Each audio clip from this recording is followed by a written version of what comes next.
Assalamualaikum warahmatullahi wabarakatuh. Selamat pagi. Puji syukur marilah sama-sama kita ucapkan kepada Allah Subhanahu wa taala yang mana kita telah diberinya kesehatan, kenikmatan jasmani dan rohani sehingga kita dapat melaksanakan perkuliahan secara tatap muka. Selawat berangkaikan salam, marilah sama-sama kita ucapkan kepada baginda Rasulullah sallallahu alaihi wasallam dengan mengucap Allahumma sholli ala sayyidina Muhammad wa ala ali sayyidina Muhammad, sehingga kita dapat menerima syafaatnya di yaumil akhir kelak. Amin amin ya rabbal alamin.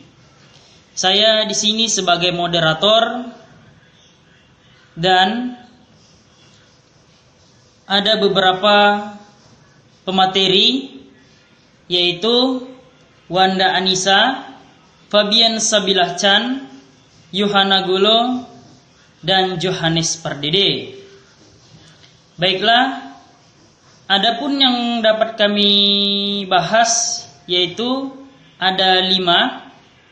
Yang pertama, pengertian CSCW. Kedua, elemen Windows System. Ketiga, arsitektur sistem. Keempat, program aplikasi. Dan yang kelima yaitu User Interface Management System. Baiklah, di sini saya menjelaskan pengertian CSCW. Yaitu CSCW merupakan suatu sistem komputer yang merupakan grup user untuk membantu pekerjaan sebagai suatu grup dan bagaimana memahami dampak dari suatu teknologi pada pekerjaan. CSCW juga menyebarluaskan hasil penelitian yang inovatif dan memberikan sebuah forum interdisipliner untuk perdebatan dan pertukaran gagasan, saling menyampaikan pendapat tentang teori masalah-masalah yang praktis. Ya. CSCW juga memiliki tujuan, yaitu yang pertama, mempelajari bagaimana orang bekerja sama sebagai kelompok dan apa yang mempengaruhi teknologi tersebut. Mendukung proses pelaksanaan pekerjaan walaupun secara geografis dipisahkan. Kelebihan CSCW: Computer Supported Comparative Work. Penggunaan sistem komputer secara efisien dapat menghemat waktu, memungkinkan pengguna sistem secara terpusat maupun tersebar tetap dapat terhubung meskipun berada di tempat yang berbeda. User dapat mengerjakan pekerjaan dengan waktu yang tidak bersamaan. Pengoperasian mudah dengan bentuk dan ukuran yang bervariasi. Dan yang terakhir, mempermudah penyebaran luas informasi. Ya. Selanjutnya yaitu kekurangan CSCW, yaitu membutuhkan partisipasi simultan daripada user. Ada waktu untuk melihat adanya ruangan kosong. Sistem sering gagal apabila lalu lintas trafik yang terlalu padat, rawan penyadapan. Baik, terima kasih kesempatan yang diberikan kepada saya. Di sini saya akan membahas mengenai elemen Windows System. Workstation khusus akan berinteraksi dengan beberapa layar display visual, papan ketik, dan biasanya beberapa perangkat pentunjuk seperti mouse. Keberagaman dari perangkat keras ini dapat digunakan pada setiap sistem interaktif dan semuanya berbeda dalam hal data yang dikomunikasikan dan perintah yang akan digunakan. Selain membuat tugas program lebih mudah, terminal Apstra memungkinkan portabilitas dari program aplikasi. Baiklah, selanjutnya saya akan menjelaskan mengenai arsitektur sistem Windows. Sistem operasi Windows adalah sistem operasi yang dikembangkan oleh Microsoft Corporation yang menggunakan antarmuka dengan berbasis GUI atau Graphical User Interface atau tampilan antarmuka bergrafis. Nah, pada sistem ini, sistem operasi Windows telah berevolusi pada MS-DOS, sebuah sistem operasi yang berbasis modus teks dan command line. Windows versi pertama yaitu Windows Graphic Environment 1.0 pertama kali diperkenalkan pada 10 November 1983 yang dibuat untuk memenuhi kebutuhan komputer dengan tampilan bergambar. Microsoft juga membangun suatu sistem operasi yang berbeda arsitekturnya dengan MS-DOS, yaitu Windows NT. Arsitektur Windows NT ini adalah yang menjadi dasar perkembangan sistem operasi Windows NT 3.1 sampai Windows 8 bahkan sampai 11 saat ini. Nah, yang pertama, arsitektur MS-DOS. DOS singkatan dari Microsoft Disk Operating System, yaitu arsitektur sistem operasi MS-DOS menggunakan model struktur monolitik yang konstruksinya tidak terstruktur. Nah, artinya dalam arsitektur ini, semua komponen sistem operasi tergabung atau bercampur menjadi satu, semua program bagian, yaitu mulai dari fungsi, prosedur, atau subrutin dengan mengakses program-program lainnya. Yang kedua yaitu arsitektur dasar Windows NT.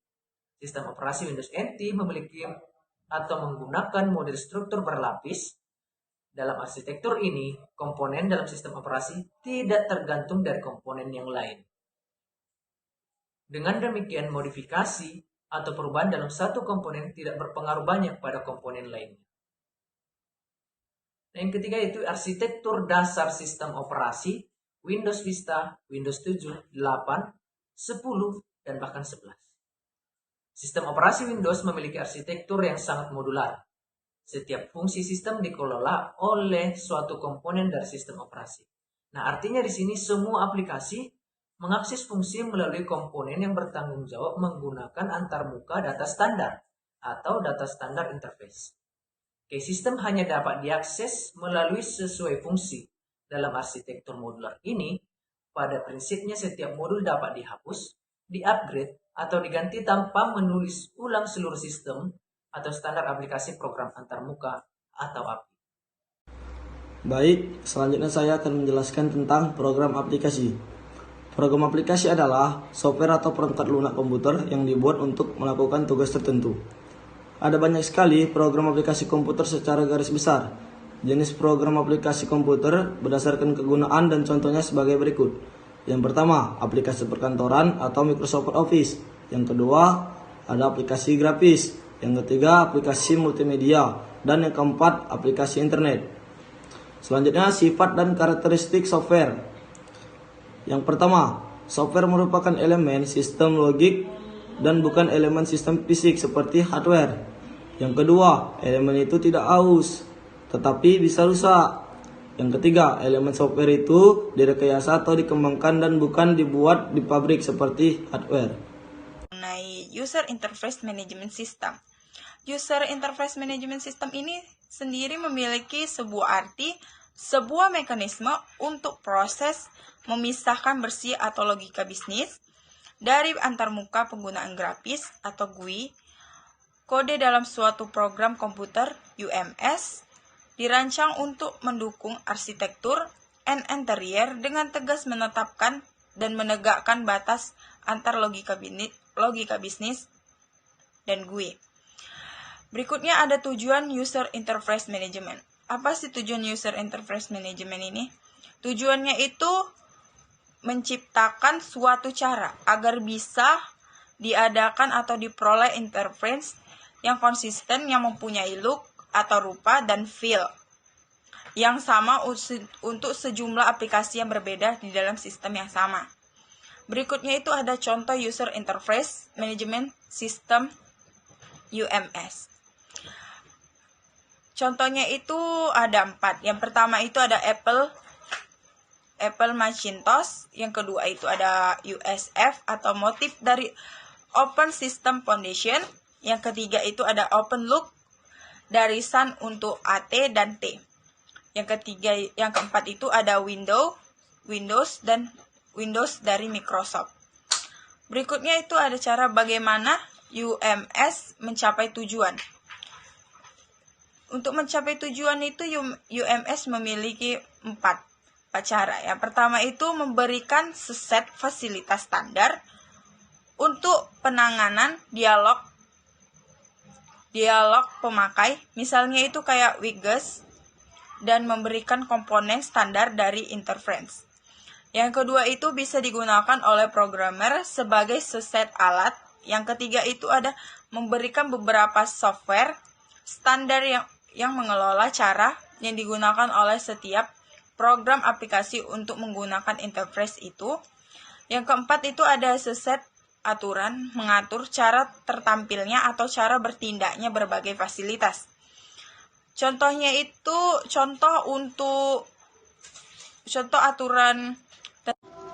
Kesimpulan dari CSCW, Computer Supported Cooperative Work, merupakan suatu grup user, yaitu bagaimana cara merancang suatu sistem yang digunakan untuk membantu pekerjaan sebagai suatu grup dan bagaimana memahami dampak dari suatu teknologi pada pekerjaan mereka, di mana CSCW terdiri akan elemen Windows System, arsitektur sistem, program aplikasi, dan user interface management system.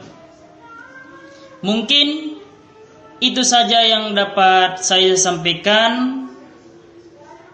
Kurang dan lebihnya mohon maaf. Wabillahi taufiq wal hidayah. Assalamualaikum warahmatullahi wabarakatuh. Selamat pagi.